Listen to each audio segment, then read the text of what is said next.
عبادت کا مفہوم جو ہے وہ بالکل واضح ہے۔ سمجھنے کے لیے اس کو کہ عبادت کا مفہوم کیا ہے، اس کو سمجھنے کے لیے اتنا ہی کافی ہے کہ کسی کو عبادت کے لائق سمجھتے ہوئے اس کی کسی قسم کی تعظیم کرنا عبادت کہلاتا ہے۔ کسی کو عبادت کے لائق سمجھتے ہوئے اس کی تعظیم کرنا، اس کی کسی قسم کی تعظیم کرنا اس کی عبادت کہلاتا ہے۔ اور اگر عبادت کے لائق نہ سمجھے تو وہ محض تعظیم ہوگی، عبادت نہیں کہلائے گی۔ اللہ وحدہ لا شریک، اس کو ہم عبادت کے لائق سمجھتے ہیں تو وہ عبادت کے لائق ہے، ہم عبادت اس کی کرتے ہیں۔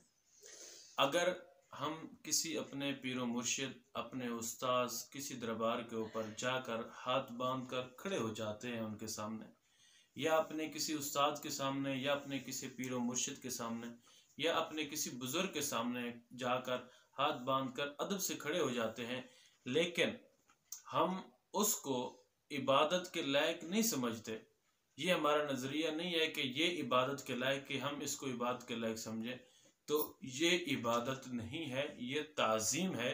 ہم تعظیماً ہاتھ باندھ کر اس کے سامنے کھڑے ہیں، ہم اس کی تعظیم کر رہے ہیں، کیونکہ وہ ہمارا استاد ہے، وہ ہمارا شیخ ہے، وہ ہمارا پیر و مرشد ہے، وہ ہمارے والدین ہیں، وہ ہمارا بڑا ہے، کوئی بھی ہے، اس کی ہم تعظیم کے لیے ہاتھ باندھ کر کھڑے ہیں، ہم اس کو عبادت کے لائق نہیں سمجھ رہے۔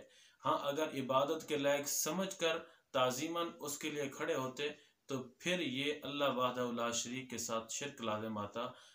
قطعاً اہل سنت کا یہ عقیدت نہیں ہے۔ عبادت کا مفہوم صرف اور صرف اسی چیز سے واضح ہو جاتا ہے کہ کسی کی تعظیم اس کی عبادت کے لائق سمجھتے ہوئے کرنا، یہ عبادت ہے۔ تو ہم اللہ رب العزت کی تعظیم کرتے ہیں اور اللہ رب العزت کی عبادت کرتے ہیں اس کی عبادت کے لائق سمجھتے ہوئے۔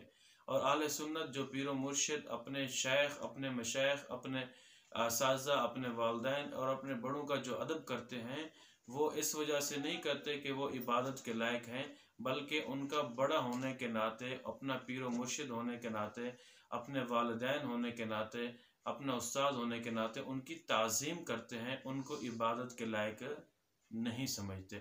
جن کو عبادت کے لائق سمجھتے ہیں وہ اللہ وحدہ لا شریک ہی ہے، وہی عبادت کے لائق ہے اور اس کی ہی عبادت کی جاتی ہے۔ اب ایاک نعبد سے، اس سے یہاں پر یہ جمع کا صیغہ اللہ رب العزت نے استعمال کیا، اس سے معلوم کیا ہوتا ہے؟ اس سے یہ معلوم ہوتا ہے کہ نماز جماعت کے ساتھ ادا کرنی چاہیے اور دوسروں کو بھی عبادت کرنے میں شریک کرنا چاہیے۔ یا کوئی بھی ہم عبادت کر رہے ہیں، اس کی عبادت کے اندر ہم دوسروں کو شریک کریں۔ مثلا اکیلے ہم نماز پڑھ رہے ہیں، ہم سے غلطی بھی ہو سکتی ہیں، ہو سکتا ہے کہ جناب ہماری نماز میں کمیاں کوتاہیاں ہوں، کو بات ہو۔ جب ہم وہی نماز جا کر جماعت کے ساتھ شامل ہو جاتے ہیں، جماعت میں شامل ہو جاتے ہیں، تو اس کا ہمیں فائدہ ملتا ہے۔ ایک تو جناب نماز میں جناب ہم امام صاحب کے پیچھے ہوتے ہیں اور جماعت کا ثواب مل جاتا ہے، اور ایک اجتماعی ثواب مل جاتا ہے۔ ہو سکتا ہے کہ ہماری نماز میں غلطیاں ہوں، تو جب ہم جماعت کے ساتھ نماز پڑھیں گے تو ہمیں اس کا بہت زیادہ فائدہ ہوگا، اور اللہ رب العزت یہ ہے ہماری نماز کو قبول کرنے والا۔ اور عبادت بھی، کوئی بھی عبادت بھی کر رہے ہیں تو ہمیں چاہیے کہ ہم اس کے اندر اجتماع کریں، مجموعی طور پہ اوپر کچھ دوستوں کو شریک کر لیں، تو اس سے بہت زیادہ فائدہ ہوتا ہے۔ خصوصاً اپنی نماز کو ہم جماعت کے ساتھ ادا کریں۔ ہو سکتا ہے کہ ہماری نماز کے اندر کوئی غلطیاں ہوں، کوئی کمیاں کوتاہیاں ہوں، جس کی وجہ سے ہماری نماز جو ہے نا قابل قبول نہ ہو۔ جب ہم جماعت کے ساتھ پڑھیں گے تو اللہ رب العزت اپنے پیاروں کے صدقے سے، ہو سکتا ہے ان میں کوئی اچھا بندہ ہو تو اللہ تعالیٰ ان کے صدقے سے ہماری بخشش فرما دے۔ تو ہمیں نماز بھی جماعت کے ساتھ پڑھنی چاہیے۔